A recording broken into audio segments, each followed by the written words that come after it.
Bonjour et bienvenue à cette exploration.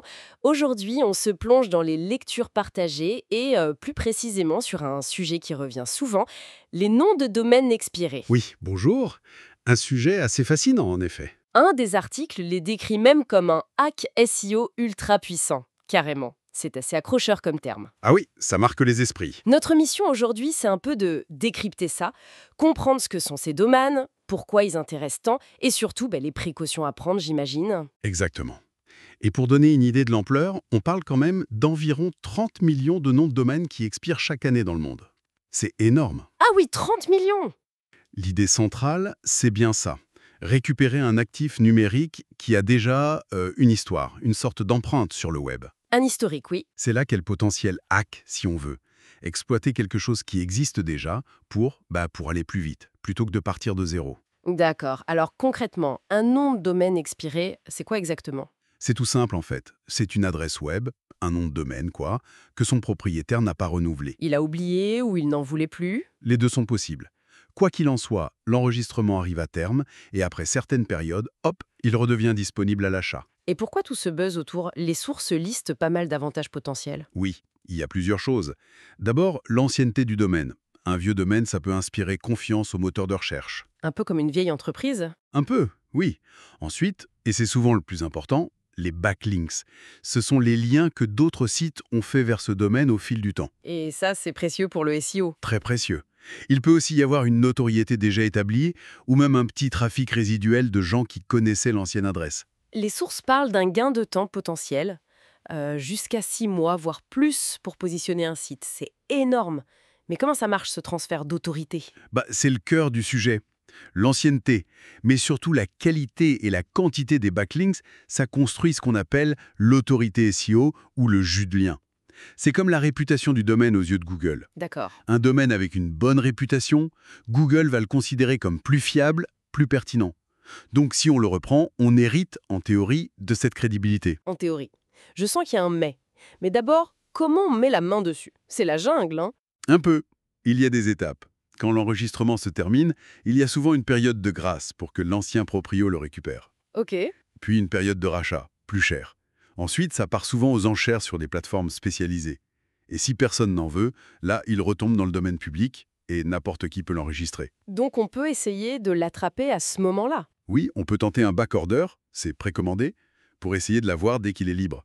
Ou participer aux enchères, ou l'acheter directement sur des places de marché dédiées une fois qu'il est retombé. D'accord.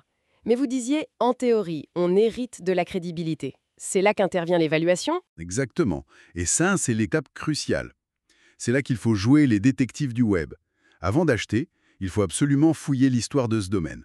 Qu'est-ce qu'on cherche? Des cadavres dans le placard numérique? Un peu ça, oui. Est-ce qu'il a été pénalisé par Google par le passé? Pour spam, par exemple. Quel genre de site c'était avant? Est-ce que c'était un site sérieux ou quelque chose de plus douteux? Et comment on voit ça? Il y a des outils. La Wayback Machine, par exemple, archive des photos des sites web à travers le temps. Ça donne une idée du contenu passé. Ah oui, l'archive du web. Voilà. Et puis, il faut analyser les backlinks en détail, avec des outils comme Ahrefs, Majestic, SEMrush, voir d'où viennent les liens, s'ils sont de qualité, s'ils sont naturels. Et la thématique, c'est important. Si c'était un site sur les chatons et qu'on veut vendre des pneus. Bonne question. La pertinence thématique est essentielle. Reprendre un site sur les chatons pour vendre des pneus, Google risque de trouver ça bizarre. Le lien de confiance peut être rompu. Mieux vaut une certaine continuité ou une redirection très bien expliquée. C'est une vraie enquête, en fait. Absolument. Les sources mentionnent d'ailleurs que si on saute cette étape, attention, 10 à 30% des domaines expirés pourraient cacher des problèmes. Pénalité Google, lien toxique. Oui, c'est un chiffre qui circule et qui illustre bien le risque. On peut acheter un boulet sans le savoir. Et là, tous les avantages s'envolent. Voire pire, ça devient un handicap.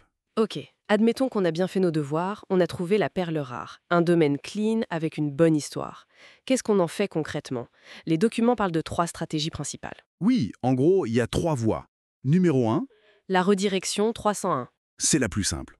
On prend le domaine expiré et on redirige tout son trafic et son autorité vers un autre site qu'on possède déjà. Son site principal, par exemple. Pour lui donner un coup de boost. C'est l'idée. Mais attention, il faut que ce soit pertinent thématiquement. Sinon, Google peut voir ça comme de la manipulation et ignorer, voire pénaliser la redirection. D'accord, prudence. Option 2. Option 2. Créer un tout nouveau site sur ce domaine expiré. Là, on profite à fond de son historique et de son autorité pour lancer un nouveau projet, qui partira avec une longueur d'avance. Ok, ça semble logique. Et la troisième? La troisième, c'est l'intégrer dans un PBN, un Private Blog Network. C'est un réseau de sites que l'on crée soi-même pour s'envoyer des liens et manipuler les classements Google. Ah, ça sent le soufre, ça. Oui, c'est une technique très black hat ou grey hat, très risquée. Google déteste ça. Si c'est mal fait, et c'est facile de mal faire, tout le réseau peut être pénalisé. Clairement pas pour les débutants et même déconseillé en général. Bon, à éviter pour la plupart des gens donc. Finalement, c'est un peu comme acheter une voiture d'occasion, non? C'est une excellente analogie. Ça peut être une super affaire, mais il faut absolument vérifier le moteur, le châssis, l'historique, sinon on achète des problèmes. Exactement ça. Le contrôle technique est indispensable. Alors, comment choisir entre ça et un domaine tout neuf, une page blanche? Ça dépend vraiment de la stratégie, du temps qu'on a et des compétences pour l'analyse. Un domaine neuf, c'est zéro risque hérité. On part de zéro.